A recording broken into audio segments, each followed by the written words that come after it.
Hey Scorpio, welcome to your bonus reading for 2025. Thank you so much for joining me today. We will be back with the regular timeless readings next week, but I still felt like there were messages wanting to come through for the yearly energy. So let's dive right in, Scorpio.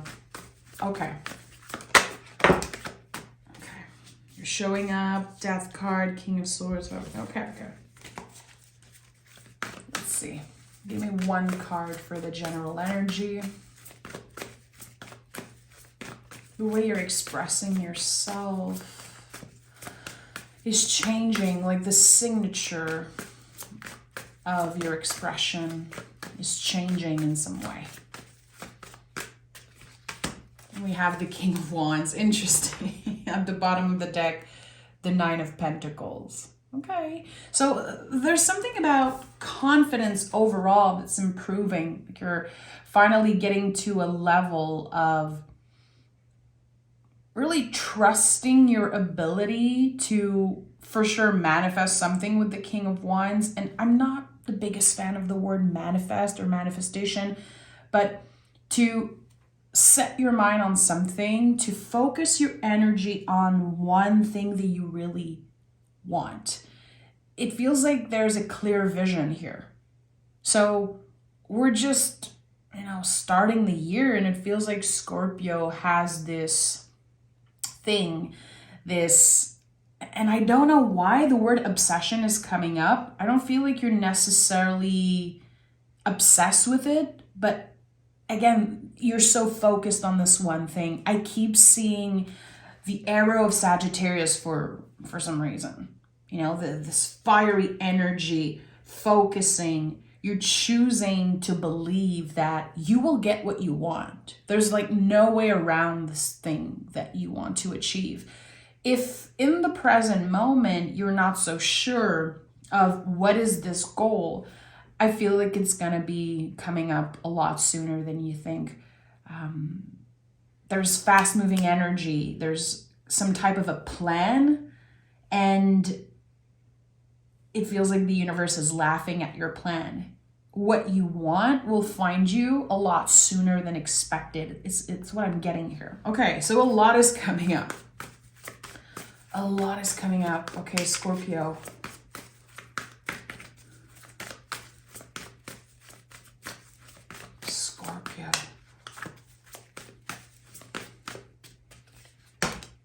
The Star card.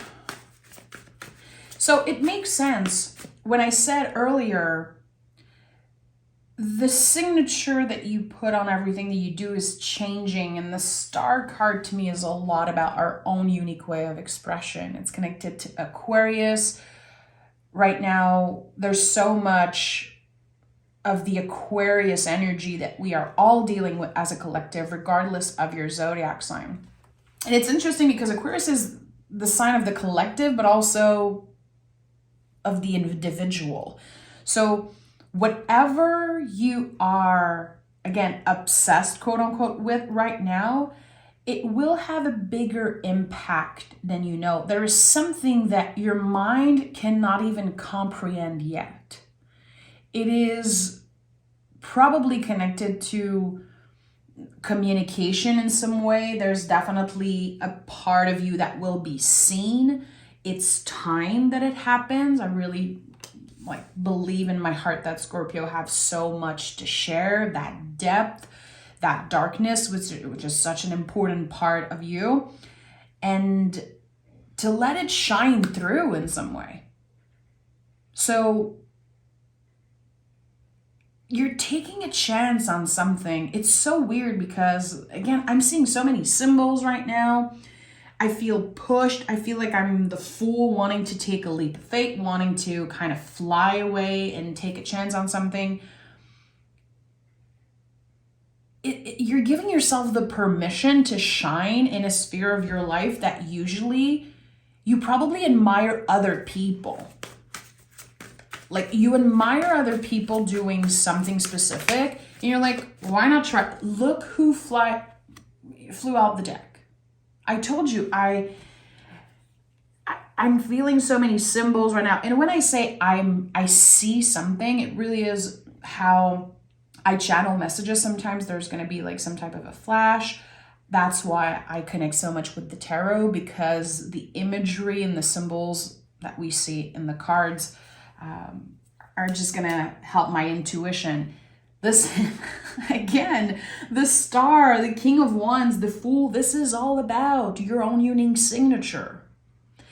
Like, you're finally figuring out your own unique recipe around something. But again, you've been admiring something. You've been participating in something for a while now, but it's time that you invest more of yourself in it.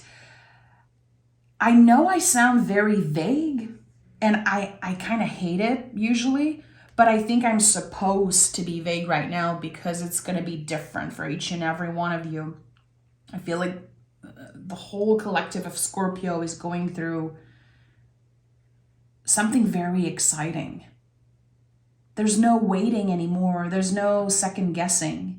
It's a big, big yes from the universe, and it's screaming at you. Again, your mind cannot comprehend yet how big this is, the potential of this whole thing. You're still saying yes. You're still trusting your instinct, which you're very good at, and you can definitely get judged for, but keep on doing that. Keep on practicing that. How does it feel in your body when you're doing something? How are your dreams reflecting certain things about you and your situation?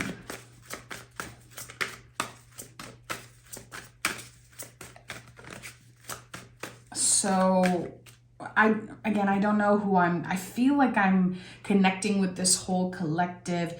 It's very abstract, like the messages and the images I'm getting.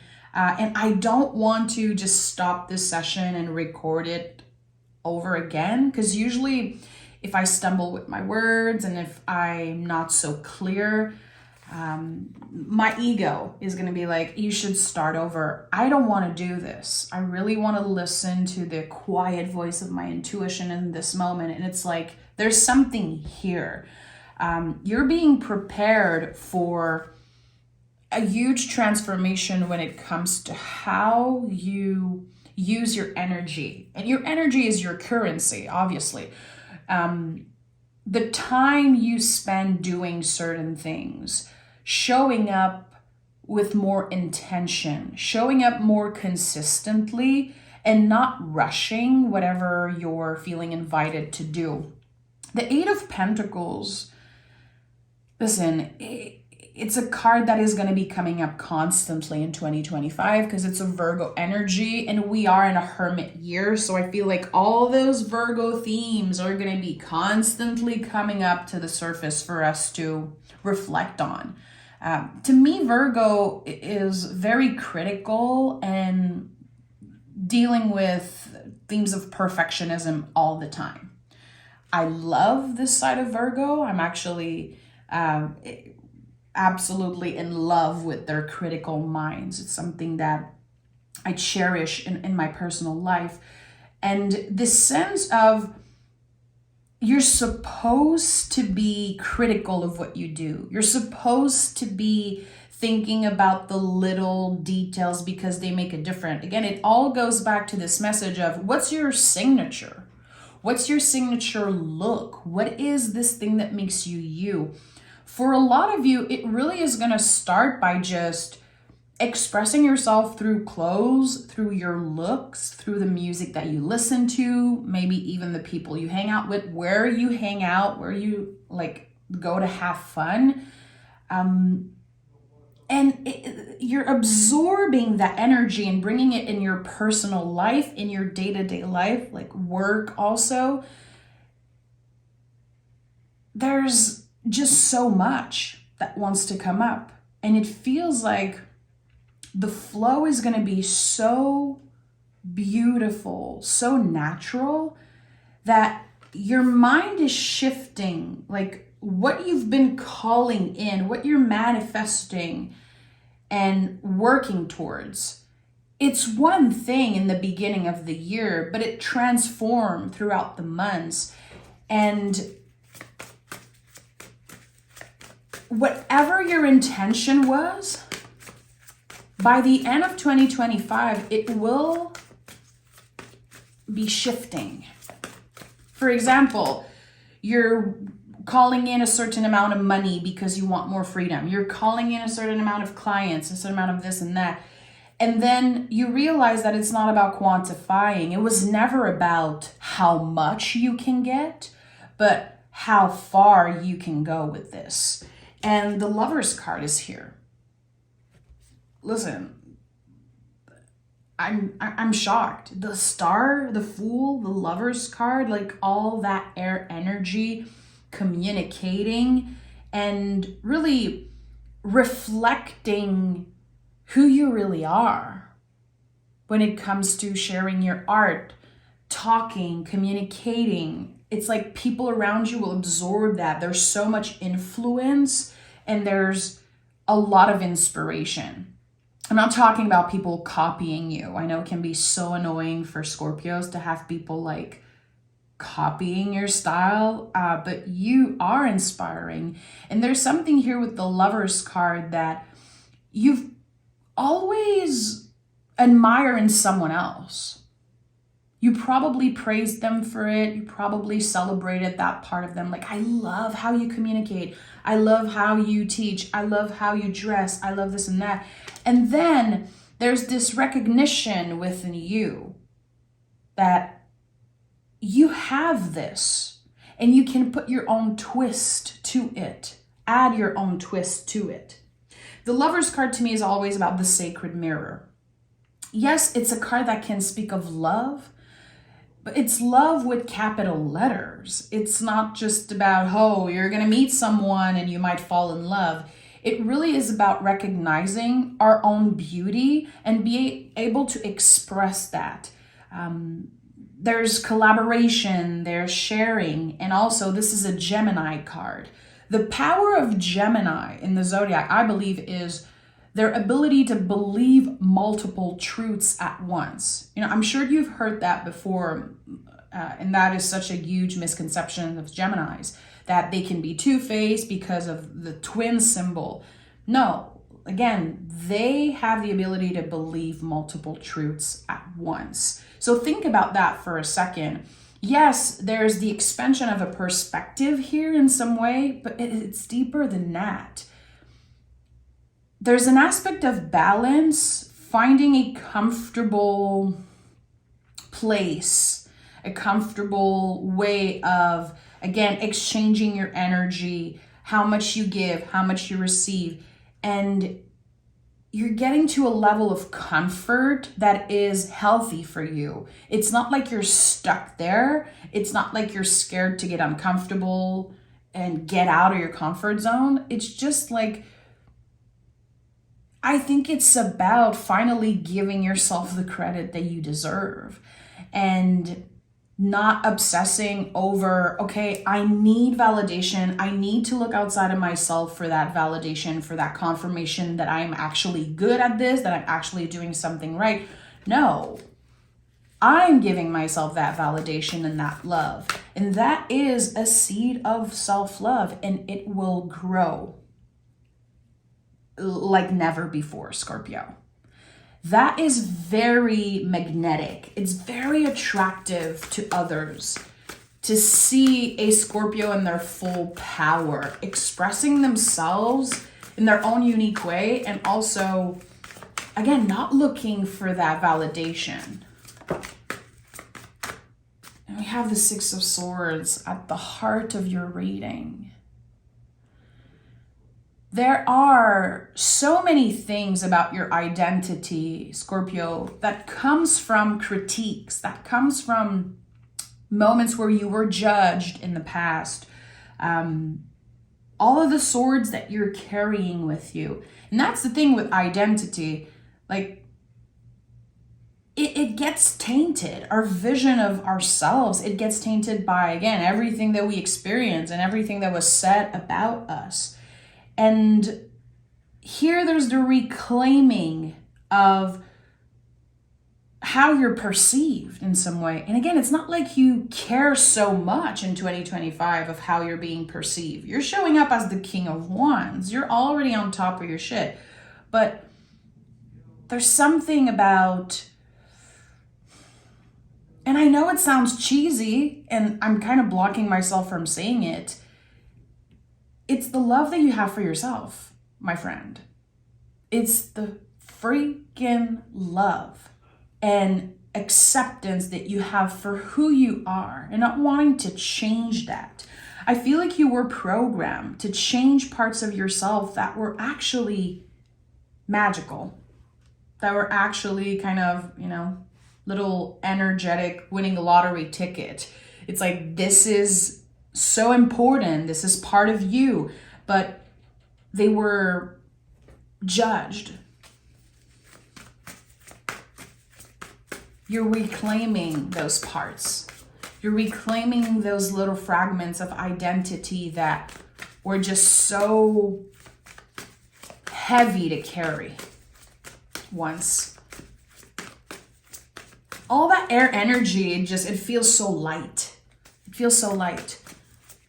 If you can identify like a burden that you've been carrying for a very long time, you're not carrying that in the new year. You're not carrying that in the new era at all. At all. We have the Justice card and the High Priestess. I'm laughing because there's so many major cards. And as a reader, I know that if I'm channeling a yearly energy and there are all of those major cards coming up, it's because this is a year you'll remember. This is an important year. So Justice card and the High Priestess. Notice how similar they are. Wearing that big cloak, standing between two pillars. Again, I said it, there is something about you just being in the middle in a comfortable place this year where it really isn't about being stuck there. It's about giving yourself the grace and compassion, working with your beauty and then working with your darkness. There's a beautiful balance between your Mars and Venus this year. Justice card is when everyone wins. This card is such a breath of fresh air because it's surrendering. I'm not looking to hurt someone back, regardless of what they have done. I don't care. I understand how precious my energy and time is. I'm not looking to get revenge. I'm not looking to even like stalk or be interested in what this person is doing because I want to know. I feel like there was obsession in the past around someone. Like there was something very unfair that happened to you, and maybe you constantly went back and look at their profile, or you were probably stuck in a certain loop of thinking about what they have done. And I wish I've said something. I wish I could have defended myself. I wish things were different. There's the full-on surrendering here to that. I want everyone to win.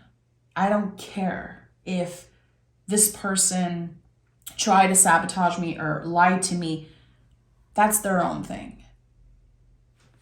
So seeing the High Priestess here is interesting because the High Priestess holds the mysteries of life in her hands. Like she understands things. And every time I pick this card for myself, I feel like I can surrender. I'm like, okay, I will know. I will get the answers when the time is right. She's so connected to the moon. And the moon is very cyclical. She changes signs every 2.5 days. So whatever you feel stuck in now, whatever you don't know, whatever answers you're looking for, they will find you. You can trust. You can welcome whatever wants to find you, but don't try to attract it necessarily. Just let it be. Let go of control. You are protected. That's the magic of the High Priestess. She is protected, but she is not closing herself off. She's open to receive, and she is very careful who she's letting in. So this is going to be a year where you're not trying to fight to get, to people to care about you, to call you, text you, to spend time with you. You're just opening yourself to whoever is making the effort to be in your life. It feels good. It feels good. Again, there's been a little bit of obsession around something. I want to manifest love. I want to manifest this. I need this. And you go from kind of needing something for the wrong reason, I believe, to wanting something because it's just meant for you. Everything is falling in the right place, Scorpio. It really is. I don't want to sound like I'm sugarcoating. It's just not my vibe. I'm not a good vibes only type of gal, and I'll never be that. But there is something just so worth celebrating in this energy. So I'm celebrating you in this moment. I'm cheering for you. We have the 8 of Wands. So that's the arrow of Sagittarius that I felt in the beginning of this session. Focus your energy on one thing. I feel like this is some type of mantra for you in 2025. You're going to go back to this a lot.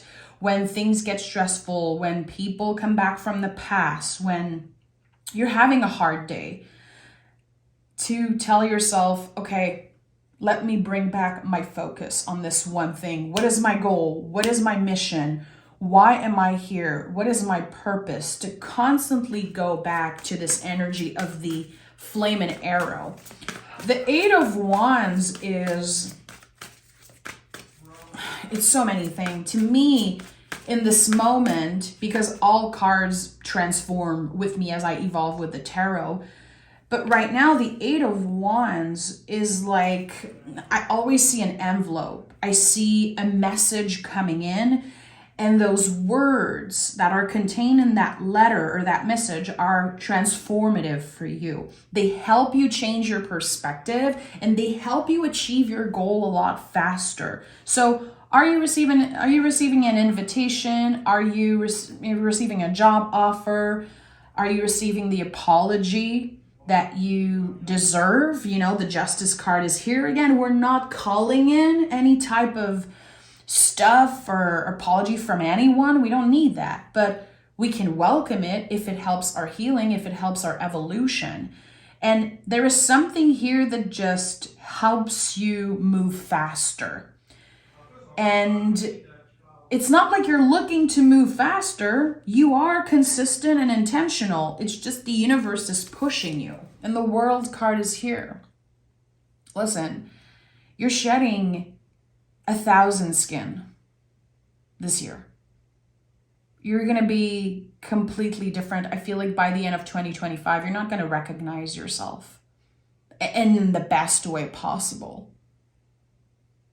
Every little detail about you is going to be carefully planned because you love yourself enough to make sure that everything you consume, everything you interact with, everything, that's the thing about the World card. There's an infinity symbol here, another here, and this sphere, if you twist it, it's an infinity loop. Again, everything, I'm seeing it in capital letters.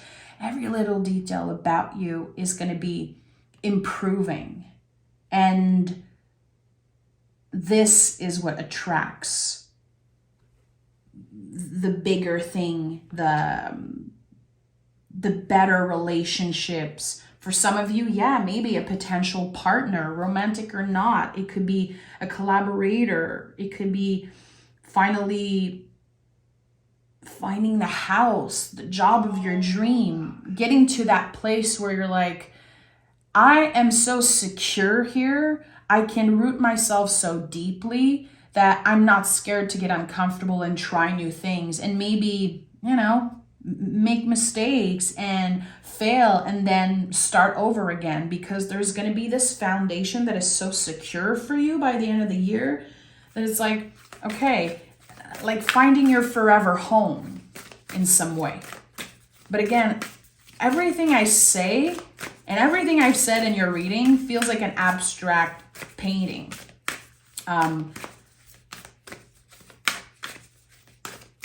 Like all the words can adapt to your situation in some way. So I'm saying a forever home, but it's going to mean something different for each and every one of you. Let's see what we have here. 13. Okay, the witch's number. Divine feminine, step into your power. So in numerology, you always add up the digits. So 13 is a resonance of the number 4 in some way. 4 is the foundation. It's the boundaries. It's also, the way I see it, the pillars protecting you always. Energetical pillars. So with 13, it's the most magical number there is. There's so much misconception about, this number being unlucky. No, it was, we were forced into believing that this number was bad luck because it's so powerful, because it's connected to magic. And anyone who connected with their magic not so long ago was either killed or shamed, or, we had to repress our magic. We had to dim that light. And the King of Wands says no more. I'm never going to dim my light again. I will let it shine. As cheesy as it sounds, I don't care. This is really about this inner light that never goes out. And I feel like for a while, you were kind of trying to find your place in the world. Like, what am I supposed to do? Where am I supposed to go? I know that I have all this magic and this power contained within me, but what's the purpose of that? You're about to find out, baby. You're about to find out. And I can't wait. I can't wait to celebrate that with you. And I'm a Scorpio rising. I'm always going to be on your team. So I'm sending love. Thank you for being here, Scorpio. And I'll talk to you guys next week. Bye-bye.